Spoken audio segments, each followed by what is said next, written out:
जय गोपीजनवल्लभा गिरिवरधारी जय गोपीजनवल्लभा गिरिवरधारी यशोदनन्दन व्रजजनरञ्जन यशोदनन्दन व्रजजनरञ्जन यमुनतीरावनचारी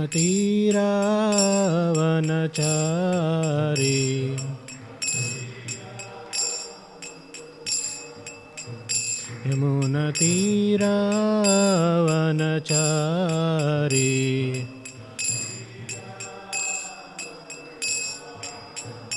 जय राधा माधव कुंज बिहारी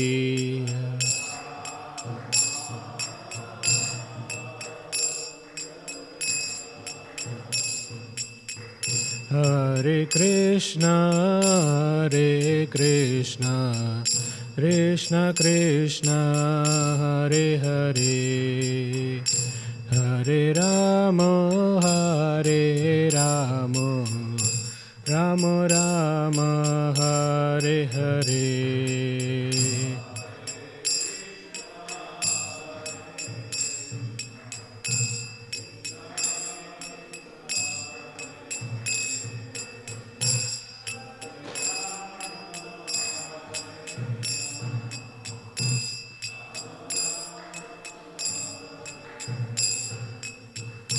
हरे कृष्णा कृष्ण कृष्ण हरे हरे हरे राम राम राम हरे हरे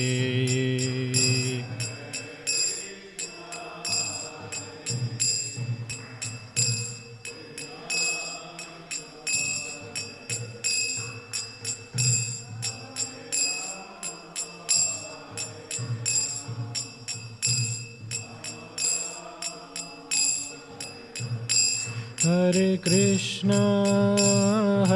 कृष्णा कृष्ण कृष्ण हरे हरे हरे राम राम राम हरे हरे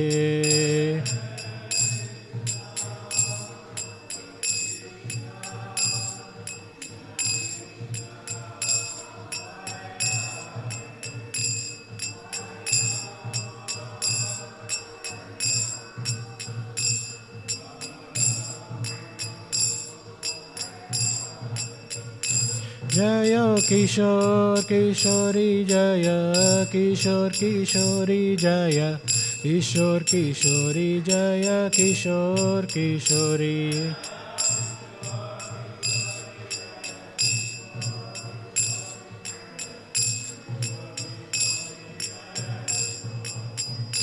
जय गौरनिताय जय गौरनिताय जय गौरनिताय जय गौरनिताय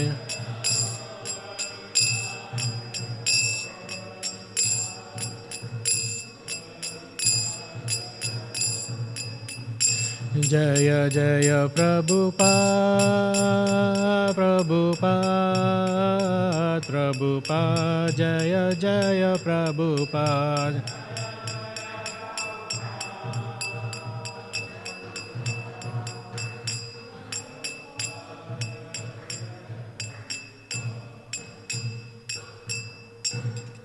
हरिनाम संकीर्तन की श्रील प्रभुपाद की।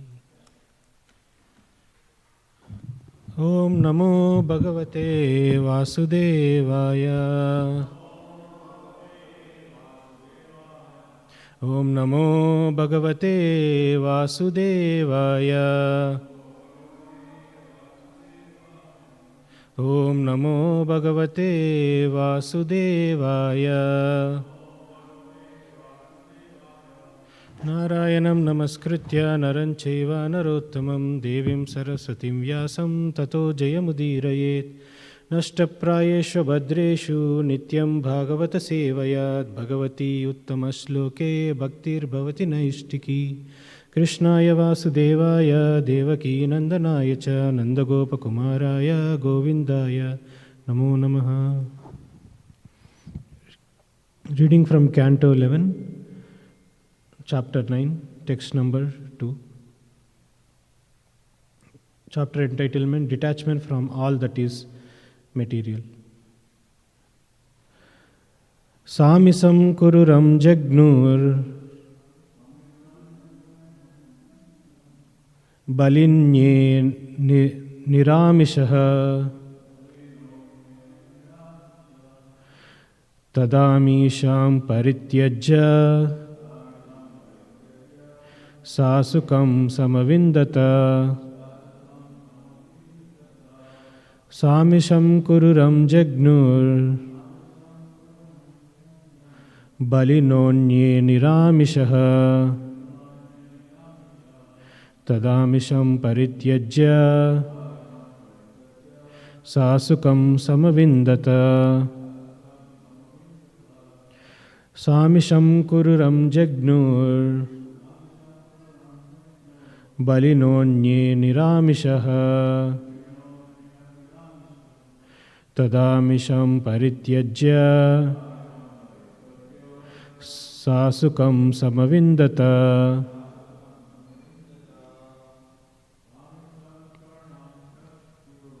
samisam kururam jagnur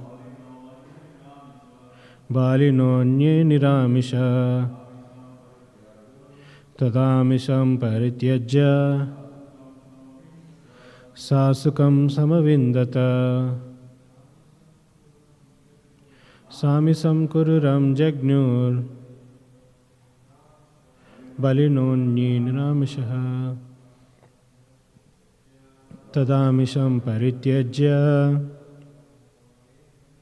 sasukam samavindata. What for what translation? Okay. Samisam kururam jagnur balinonye niramishah tadamisham parityajya sasukam samavindata. What translation? Samisham, having meat. Kururavam, a large hawk. Jagnu, they attacked. Balinaha, very strong. Anye, others. Niramishaha, without meat. Tada, at that time. Amisham, the meat. Parityajya, giving up. Saha, he. Sukam, happiness. Samavindata, achieved. Translation and purport by disciples of His Divine Grace Abhay Chanarvinda Bhaktivedanta Swami Prabhupada, Srila Prabhupada ki jai. Once a group of large hawks who were unable to find any prey attacked another weaker hawk who was holding some meat. At the time, being in danger of his life, the hawk gave up his meat and experienced actual happiness. Purport. Incited by the modes of nature, birds become violent and kill other birds to eat them or to steal meat captured by them. Hawks, vultures, and eagles are in this category. However, one should give up the envious propensity to commit violence against others and should take to Krishna consciousness, whereby one sees every living entity as equal to oneself. On this platform of actual happiness, one does not envy anyone and thus sees no one as his enemy. Om Ajnanatimirandasya Jnananjana Shalakaya Chakshurunmilitam Yena Tasmai Shri Gurave Namaha. Shri Chaitanya Manobishtam Stapitam Yena Bhutale Swayam Rupa Kadamayam Dadati Swapadantikam Vandeham Shri Guru Shri Yuta Shri Gurun Vaishnavamscha Shri Rupam Sagrajatam Sahagana Raghunatanvitam Tam Sajivam Sadvaitam Savadutam Parijana Sahitam Shri Krishna Chaitanya Devam Shri Radha Krishna Padan Sahagana Lalita Shri Vishakanvitamscha Namavom Vishnupadaya Krishna Preshtaya Bhutale Srimate Bhaktivedanta Swamin Nitinamine Namaste Saraswate Deve Gauravani Pracharine Nirvishesha Shunyavadi Paschatya Deshatarine Namo Mahavadanyaya Krishna Prema Pradayate Krishnaya Krishna Chaitanya Namine Gauratvishe Namaha He Krishna Karuna Sindhu Dinabandho Jagatpate Gopesha Gopika Kanta Radha Kanta Namostate Tapta Kanchana Gaurangi Radhe Vrindavaneshwari Vrishabhanu Sute Devi Pranamami Haripriye Vancha Kalpa Tarubhyascha Kripa Sindhubhya Evacha Patitanam Pavanebhyo Vaishnavebhyo Namo Namaha Jai Shri Krishna Chaitanya Prabhu Nityananda Shri Advaita Gadadhara Shri Vasadi Gaura Bhaktarunda Hare Krishna Krishna Krishna Hare Hare Hare Rama Rama Rama Hare Hare. So today we are discussing this chapter 11, canto 11 and chapter 9. Avadhuta Brahmana explaining to Yadu Maharaj about the gurus which he learned from seeing the world, Lokatattva Vichakshana. Like seeing the world, he learned from, like he considered elements and other entities as guru, and he is teaching the same to Yadu Maharaj. So after the story of Pingala, he is teaching about possessiveness, how giving up material possessions unlimited happiness.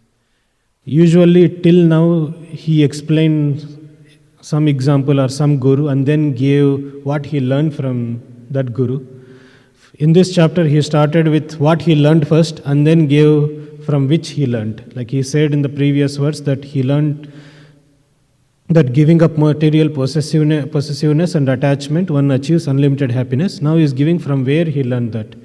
He is saying that like bigger birds like hawks, they attack smaller birds so that they can take what the smaller bird has, whatever a little insect or some meat or whatever it has, it capture it. We will also see it in parks here. We will see like a big bird will come and attack a small, not hawk, but some big bird will come and attack a small sparrow which has some small insect or something and just try to take it away from it. And the small bird just leave it so that it can protect itself. By leaving it, it attains happiness. So that's what here Brahmana is saying to Yadu Maharaj, that whatever possessions we have, if we are too much attached to it, it will just create anxiety.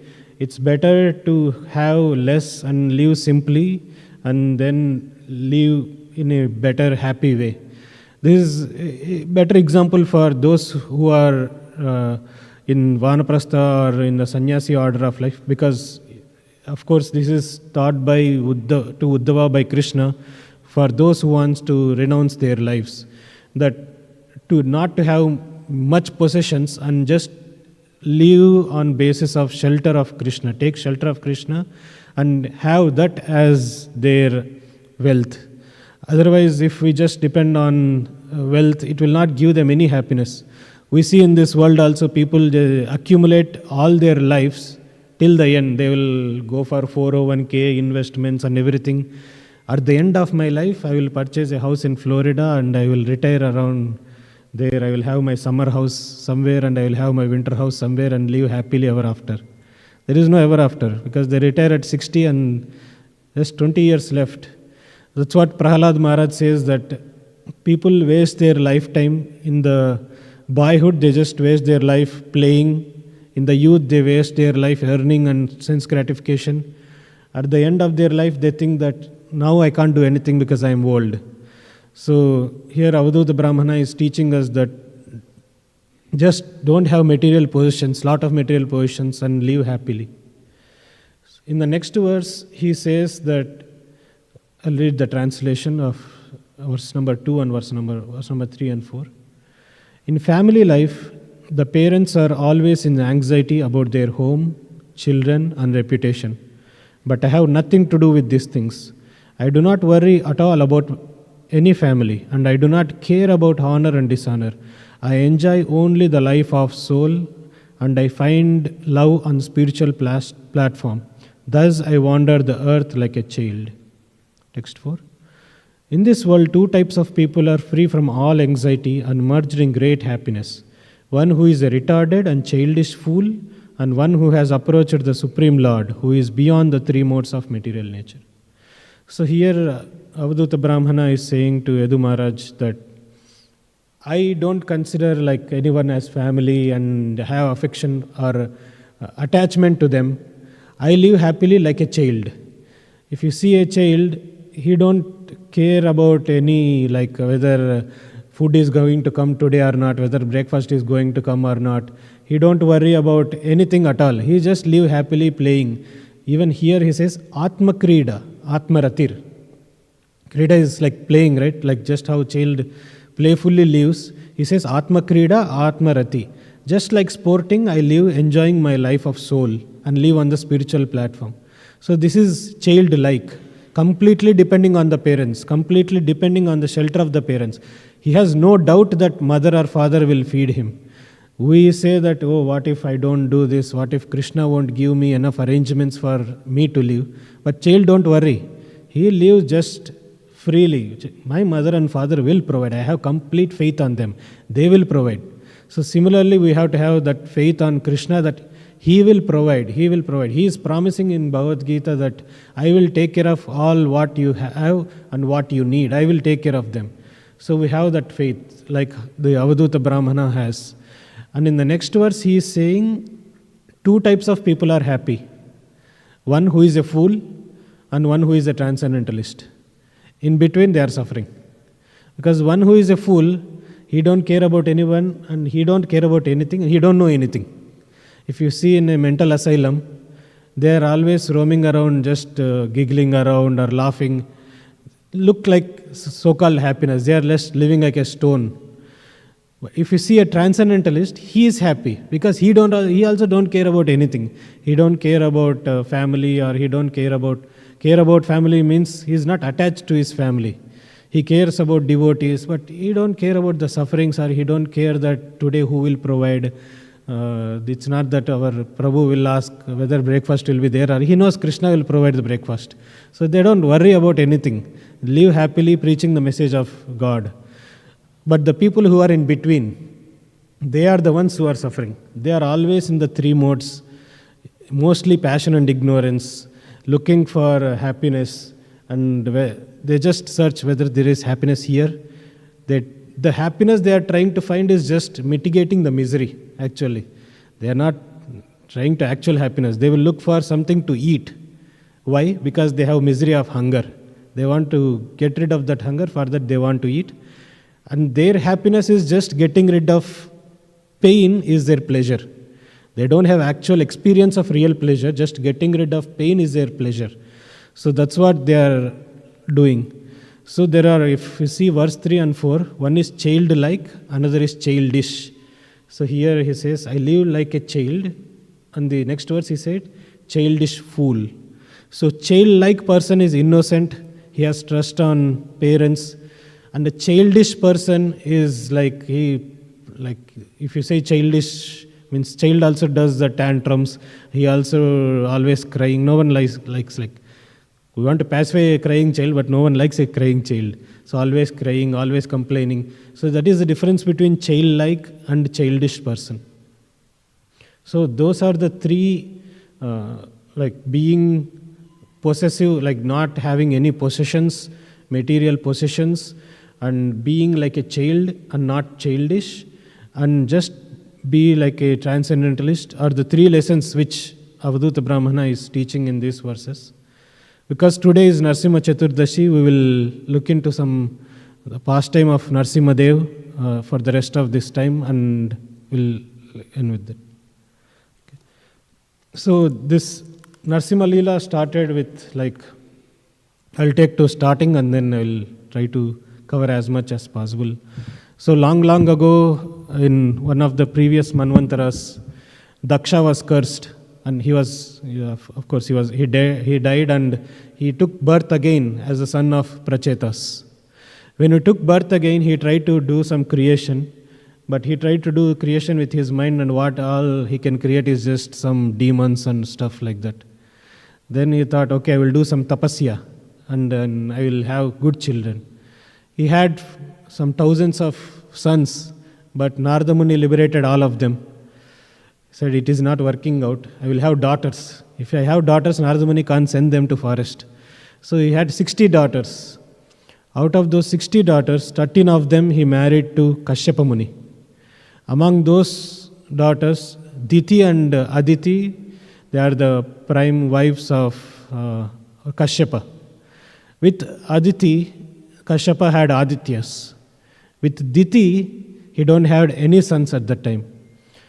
And Diti was very morose, and she saw all the others' wives, co-wives. All of them had sons. And she don't have son. So she went to Kashyapa Muni and said, I want son. Okay, just wait, I will give you sons. Just wait few more hours because it's in the evening. Don't come to me at this time asking for sons, asking to engage in a sinful activity. No, I want son. She even goes and pull his dhoti. I want son now. He says, okay, will of providence, what can I do? And he engages in that activity with Diti. And then there goes the birth of Hiranyakashipu and Hiranyaksha at the wrong time. And so when ghost and other things are wandering around, so he even says to Diti, this is wrong time, not now. But she don't listen. This is a lesson which we have to learn, that good instructions are given to us by our superiors. We have to listen to them and follow. Just wait and tolerate for some time. Things will get better. But she was not able to control at that time, and then the birth of Hiranyaksha and Hiranyakashipu took place. These are such demonic people that since their birth, and they started tormenting the living entities, like whatever they see, cows and other sages and everyone, they started tormenting. And they are so envious of their brothers, the Adityas, because they are going to become the demigods, and these guys don't have any post. They are so envious of them. And they have such a power because of being son of Kashyapa.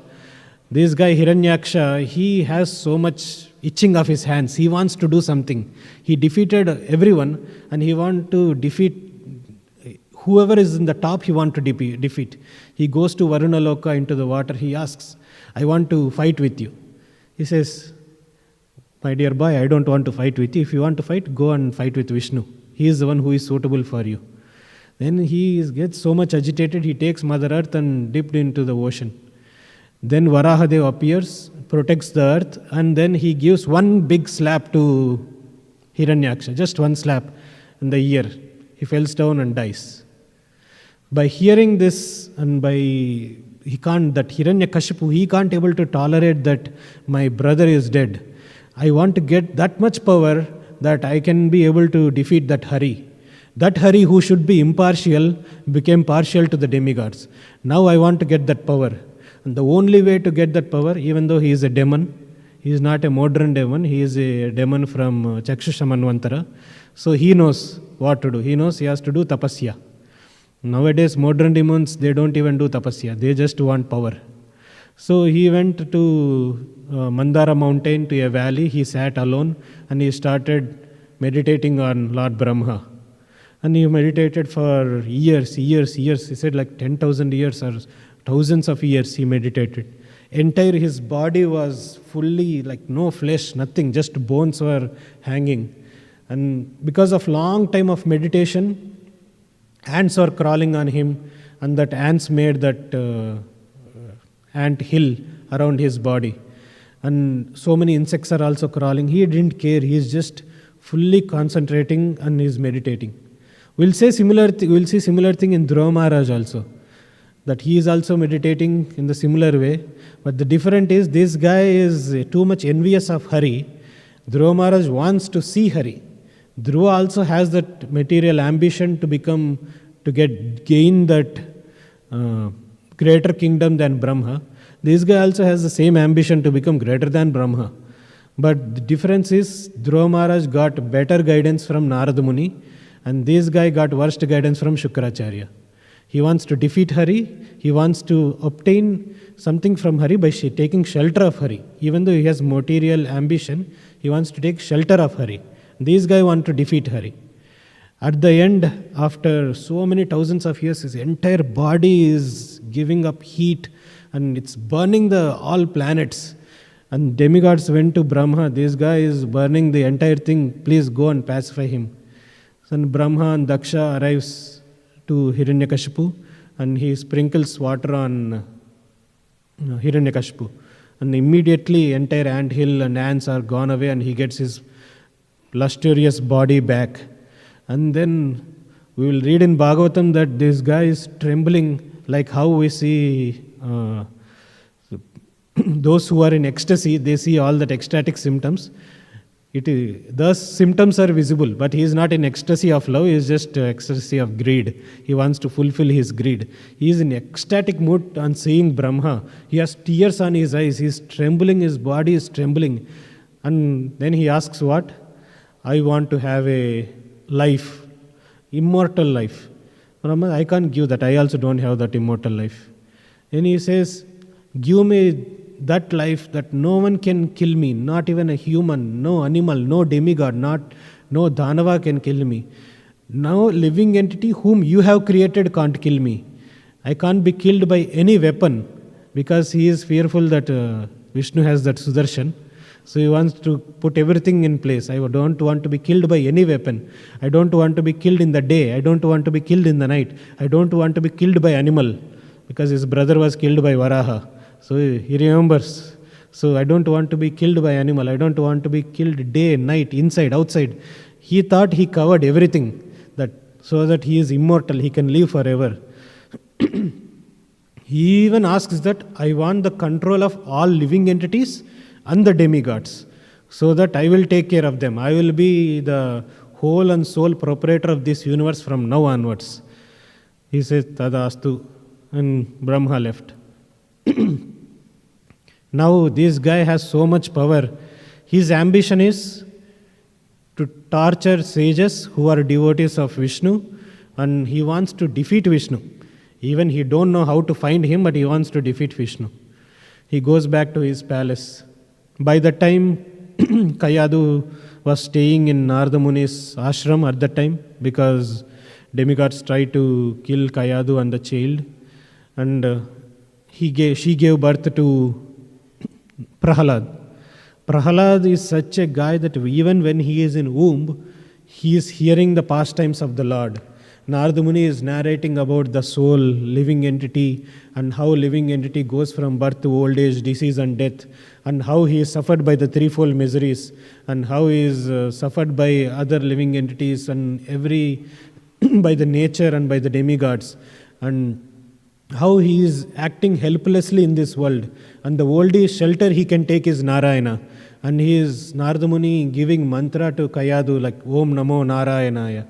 And he hears that, and internally in the body of Kayadu only he is repeating. When Narada is saying Om Namo Narayanaya, and this guy is also inside saying Om Namo Narayanaya.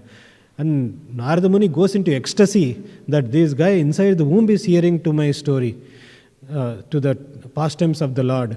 And then he goes into ecstasy and he further explains the pastimes of the Lord. So from childhood itself, Prahalad is so much immersed in hearing the glories of the Lord, chanting the glories of the Lord.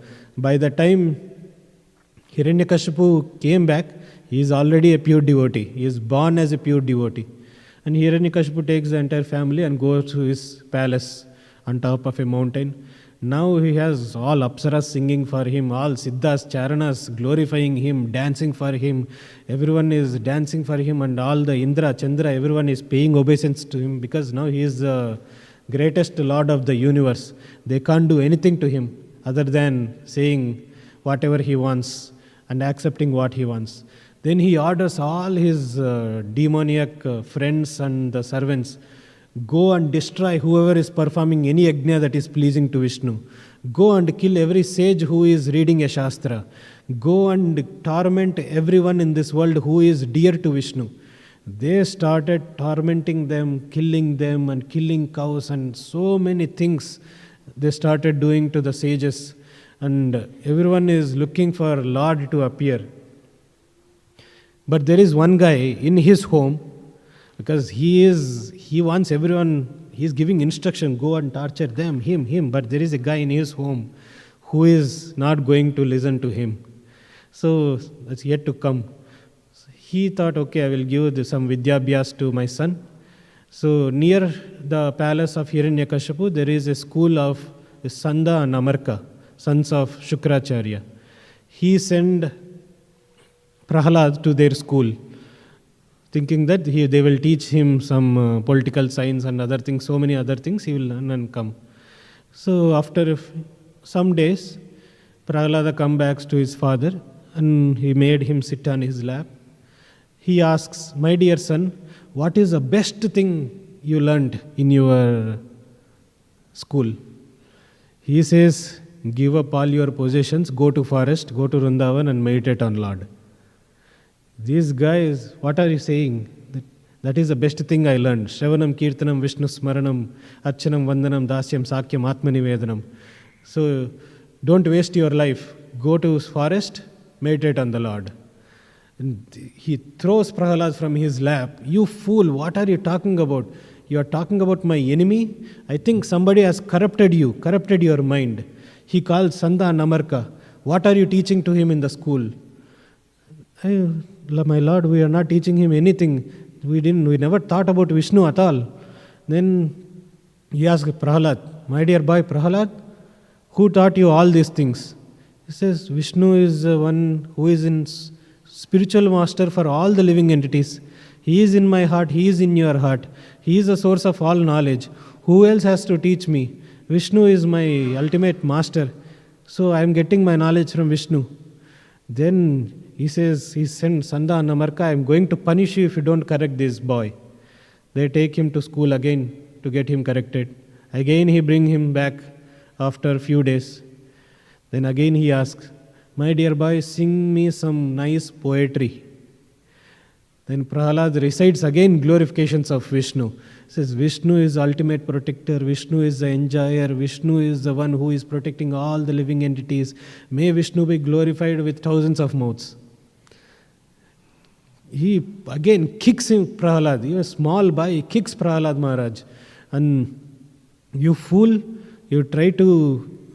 I am telling all my demoniac servants, go and kill everyone. You are inside my house and you are torturing me. If you see in forest, there is like a small bird.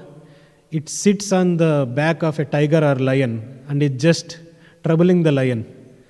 Whenever lion goes in for hunting, it just makes sounds so that the other small animals will run away. This guy is like that, sitting on that lion, can't do anything to that small bird sitting on his back. So he is also like that. Prahalad is staying on the house of Hiranyakashipu and Hiranyakashipu is thinking he is torturing, but this guy is enlightening Hiranyakashipu. Then immediately he orders thousands of his soldiers, kill him immediately. Because all soldiers are there looking at him. He already ordered them to go and kill the sages. Now if you don't say kill him immediately, they think you can't correct your own family members, you are giving us instructions to go out and do something. First take care of your family, right? So he says, kill him immediately. Then all of them with their swords come to kill him. Prahalad just smiles and says, you can't kill me. He asks, why? Lord is present in your sword, in your heart, in your mind, everywhere Lord is there. He will protect me. Those who take in shelter of the Lord, where is the matter of fear for them? Instead, he protecting all the living entities. Instead, they are protecting you. Do you think Lord won't protect me? They try to kill him, and nothing will happen to him. Then Hiranyakashipu says to him, Prahalad, now also you have time. If you just obey me, I will not punish you. Just follow my instructions and don't chant the glories of the enemy. He says he is not the enemy. He is a friend of all living entity. Why are you calling him as enemy? Then he again orders. He even calls Takshaka and all the other snakes, big snakes he calls, bite him and kill him. That Takshaka, which even his breath, if some other trees or some living entities even come across the breath of Takshaka, it burns into ashes. That Takshaka he calls to come and bite him. Because brother, right? Takshaka is brother. So to Hiranyakashipu, come and bite him and kill him. He comes and bite Prahalad Maharaj. His fangs, they break into pieces. And his jewel which he is carrying on his head, that also shakes and falls down.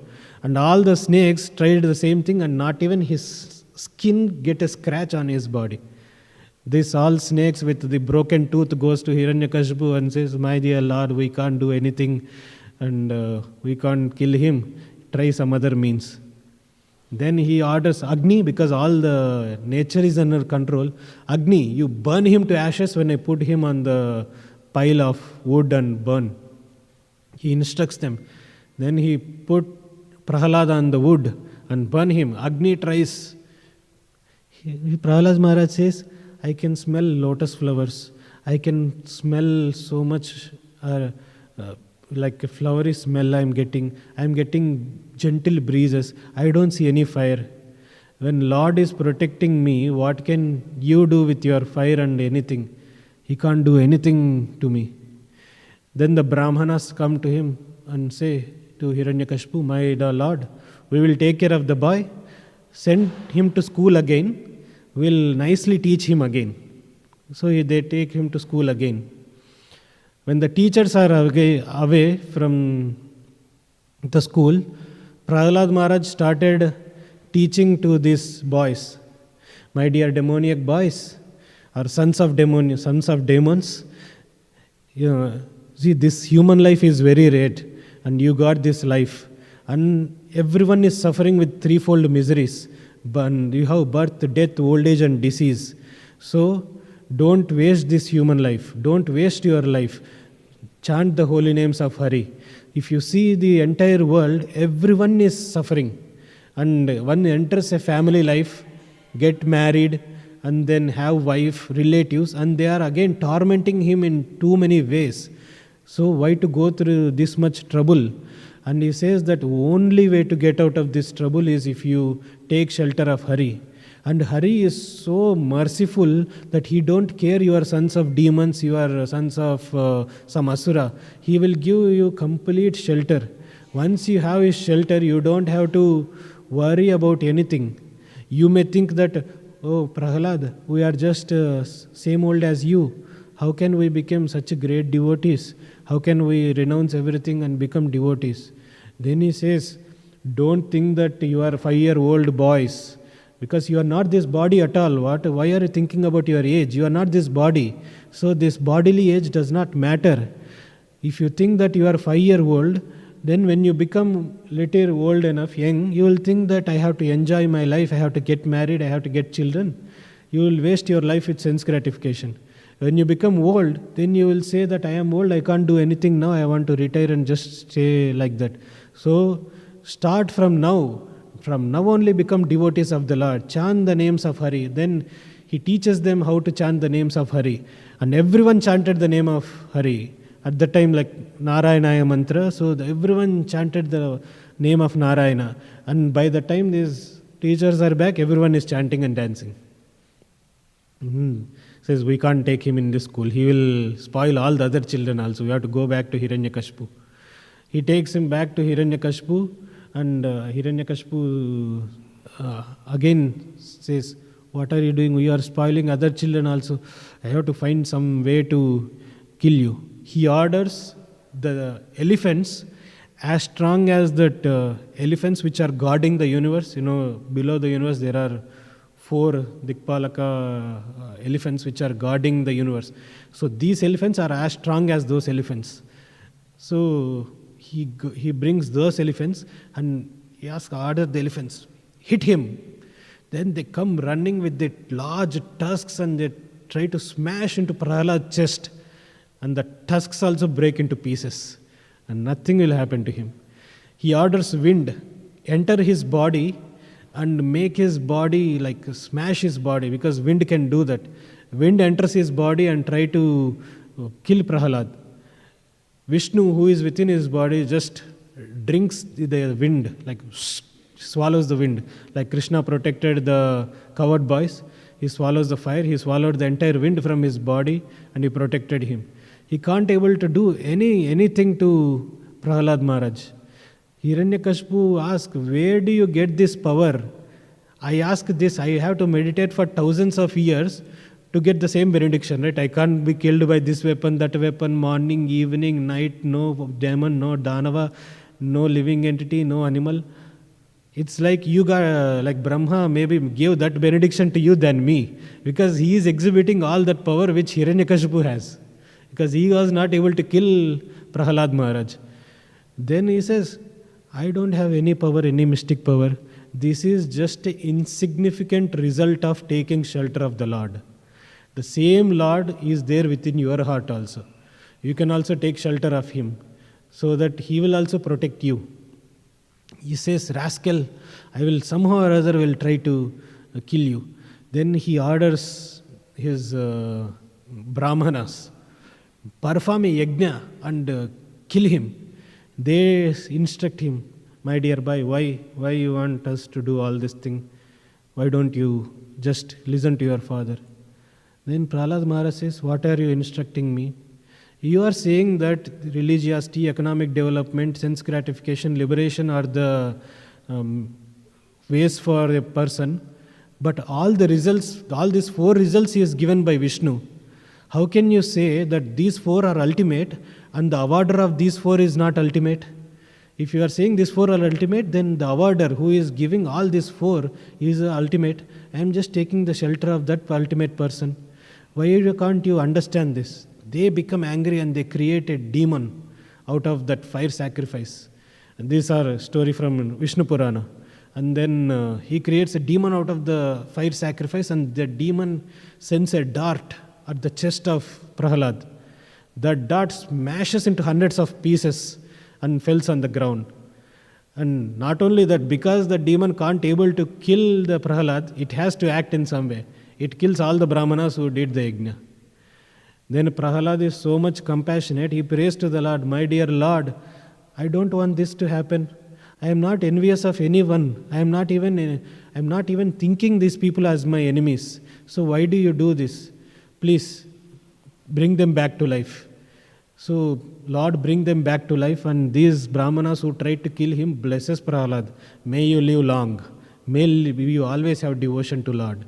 They go to Hiranyakashipu, we can't kill him. Try something else. Then Hiranyakashipu thinks, I will again send him to school.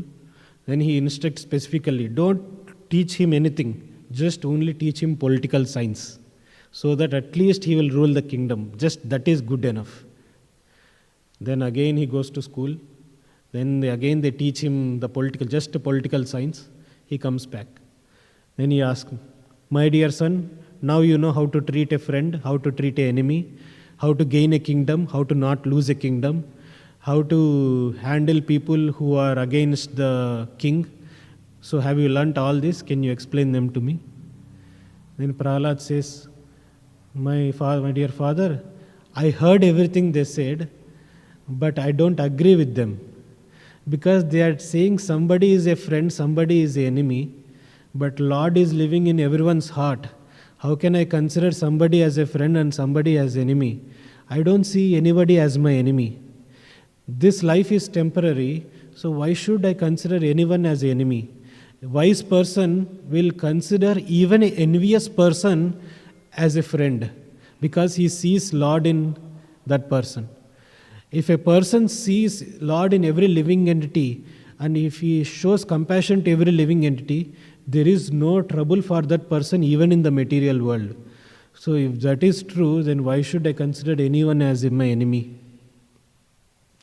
He again instructs him, Lord Hari is a friend of all living entities, and just by chanting his names I am getting so much pleasure that I want to give this pleasure to everyone. Hiranyakashipu gets mad at Prahalad. He instructs Rahu and other demons take him to the top of a hill and throw him from there. They took him from the top of the hill and throw him on the ground. He just got embraced. It's like embraced by Mother Earth. He just stays there. Happy again comes back. He says, he instructs cooks, feed him the worst poison you have. Then they feed him poison. He does. It's like nothing happened. He even digests poison. He again comes back. He instructs them, go and put him into the ocean and drown him. They put him into the ocean and try to drown him. He comes back. This time, he thought, I can't kill him, but at least I can bury him, so that maybe after thousands of years he will die. Maybe he will not die now, but after thousands of years he will die. Hiranyakashipu may not have even thought these many things when he was asking for benediction, that these many types of deaths are there. That many he tried on Prahalad. He instructs them, put him in ocean, dig a hole in the ocean, and put stones on top of that so that he is buried. So all the demons, they put him under the ocean, they bury him, and then put stones like big, big rocks covering thousands of yojanas, they put on top of him. Thinking that he may not die now, but after thousands of years he will die.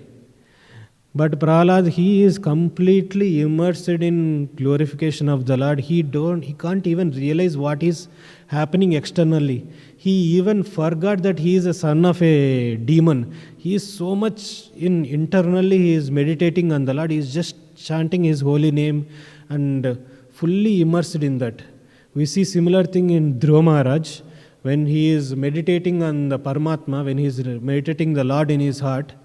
The entire weight of the universe is on the body of Dhruva. Just by standing on the tip of his toe, he is able to shake the entire universe, because he has the weight of Vishnu on his body. Because he is Vishnu is completely in his heart. He has that weight of Vishnu.